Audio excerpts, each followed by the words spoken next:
warahmatullahi wabarakatuh. Selamat pagi anak-anak. Gimana kabar kalian? Semoga kalian selalu sehat selalu. Ini udah ada 30 yang udah join di kelas. Langsung aja kita mulai pembelajaran pagi hari ini. Untuk pertemuan kali ini kita akan membahas tentang integrasi sosial. Nah, Ibu akan bacakan tujuan dari pembelajaran kali ini. Yang pertama itu, peserta didik diharapkan mampu menjelaskan pengertian integrasi sosial. Yang kedua, mengidentifikasi bentuk-bentuk integrasi sosial. Dan yang ketiga, menjelaskan proses integrasi sosial. Nah, di sini ada yang udah tahu apa itu integrasi sosial?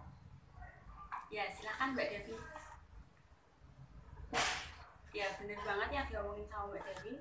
Jadi, integrasi sosial itu merupakan suatu proses penyesuaian di antara unsur-unsur yang berbeda dalam sebuah masyarakat, yang kemudian unsur tersebut menghasilkan suatu pola masyarakat yang memiliki fungsi kompleks.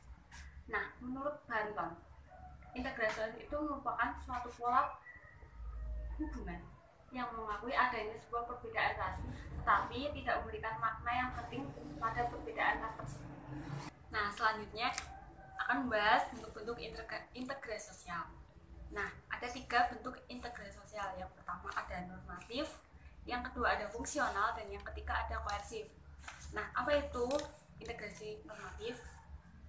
Jadi, integrasi normatif itu merupakan integrasi yang biasanya terbentuk karena adanya kesepakatan nilai dan norma, cita-cita bersama, dan rasa solidaritas antar anggota masyarakat. Integrasi normatif ini contohnya masyarakat Kalimantan Barat yang hidup berdampingan dengan masyarakat Jawa, masyarakat Dayak, masyarakat Madura. Nah, integrasi normatif ini dilatar belakangi adanya konflik sosial yang terjadi antara suku Madura dan suku Dayak karena mereka sadar akan dampak dari perpecahan itu, maka mereka melakukan sebuah integrasi sosial. Yang kedua, integrasi fungsional. Integrasi fungsional ini dibentuk berdasarkan kerangka perspektif fungsional, yaitu melihat masyarakat sebagai suatu sistem yang terintegrasi. Contohnya, masyarakat Jakarta dengan masyarakat Jawa Barat. Pasokan makanan dari Jakarta disuplai dari Jawa Barat, sedangkan semua industri yang berkembang di Jawa Barat akibat sokongan dari kemajuan Jakarta. Yang ketiga adalah integrasi koersif. Integrasi koersif merupakan hasil kekuatan yang mengikuti masyarakat secara paksa berdasarkan dari pihak-pihak yang memiliki kekuasaan dengan lembaga sosial. Contohnya lembaga hukum. Lembaga hukum memiliki sifat yang mengikat dan keras kepada pihak yang berlawanan dengan universal. Materi selanjutnya adalah proses integrasi sosial.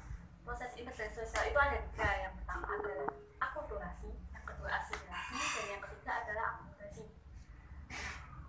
Akulturasi merupakan suatu bentuk proses sosial yang terjadi apabila kelompok sosial dengan kebudayaan lokal bertemu dengan kebudayaan asing.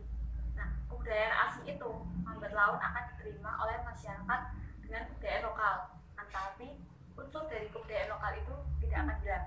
Contohnya adalah transformasi budaya Grebek yang dulunya adalah milik orang Jawa, yang kemudian berakulturasi dengan budaya Tionghoa sehingga menghasilkan sebuah tradisi yaitu Grebek Sudiro. Yang kedua adalah asimilasi.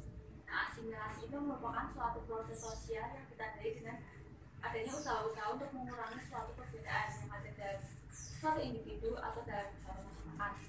Nah, dalam proses ini, setiap individu dalam masyarakat berusaha untuk mempertinggi kesatuan, tindakan, sikap, dan proses-proses mental dengan memperhatikan kepentingan dan tujuan bersama. Yang ketiga adalah akomodasi. Akomodasi itu merupakan suatu proses usaha manusia meredakan pertentangan dan mencapai kestabilan. Nah, akomodasi di Indonesia itu diharapkan mampu membentuk masyarakat yang damai tanpa adanya suatu perpecahan.